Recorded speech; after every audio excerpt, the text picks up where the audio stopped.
আসসালামু আলাইকুম সবাইকে নিরুমাস ব্লগ থেকে স্বাগত। আজকে আমি আপনাদের সাথে অনেক বেসিক একটা রান্না শেয়ার করব, যেটা লাউ রান্না। এই লাউ রান্নাটা আমার হাজবেন্ডের হাতে করা, আর ওর হাতের লাউটা আমার অনেক বেশি ভালো লাগে। আমি কখনো বাসায় লাউ আনলে আমি রান্না করি না, ওকে দিয়ে রান্না করাই। চলুন দেরি না করে আপনাদের সাথে শেয়ার করি। আমাদের নবী করিম সাল্লাল্লাহু আলাইহি সাল্লামের প্রিয় খাওয়ারও কিন্তু লাউ। আর এই গরমের মধ্যে, বাংলাদেশে যদিও বা এখন গরম না, বাট আমাদের এখানে এখন অনেক বেশি গরম। আর গরমের মধ্যে লাউটা খেলে শরীরও অনেক ঠান্ডা থাকে, সেজন্য আমরা গরমকালে স্পেশালি লাউটা একটু বেশি খাওয়া প্রিফার করি।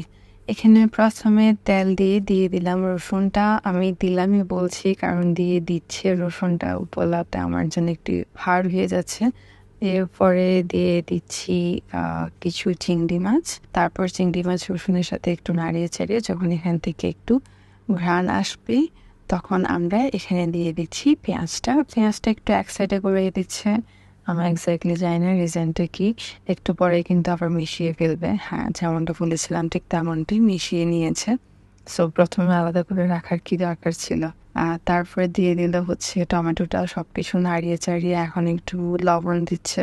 লবণ দেওয়ার পর হলুদ।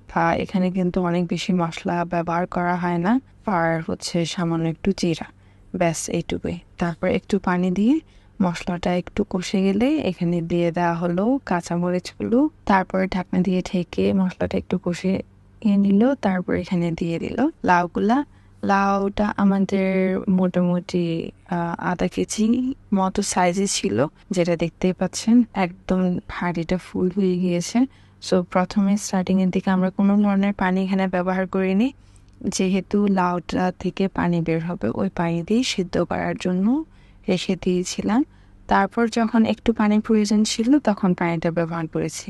লাউটা যখন সিদ্ধ হয়ে গিয়েছে তখন আমরা লাউটা এক সাইডে রেখে এটাকে দাগ ধরার জন্য আলাদা একটা প্যানের মধ্যে তেল নিয়েছি। তারপরে দিয়ে দিলাম রসুন, দুটো শুকনো কাঁচামরিচ আর সামান্য জিরা। রসুনগুলো যখন একটু বাদামি কালার হয়ে যাবে তখন ওই রসুনটায় আমরা এখানে দিয়ে দিচ্ছি লাউয়ের মধ্যে।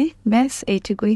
তারপর কিন্তু ধনেপাতা দিতে ভুলবেন না, আমার হাজবেন্ডের সবসময় কথা থাকে ধনেপাতা না দিলে রান্নার স্বাদই আসবে না। সো ধনেপাতা কিন্তু মাছ দেওয়া লাগবে, স্পেশালি এই লাউ রান্নাটাতে। আমার হাজবেন্ডের করা এই লাউ রান্নাটা যদি আপনাদের ভালো লেগে থাকে তাহলে একটু লাইক দিয়ে দিবেন, আর যদি ভালো না লাগে তাহলে চ্যানেলটিতে সাবস্ক্রাইব বা ফলো করবেন।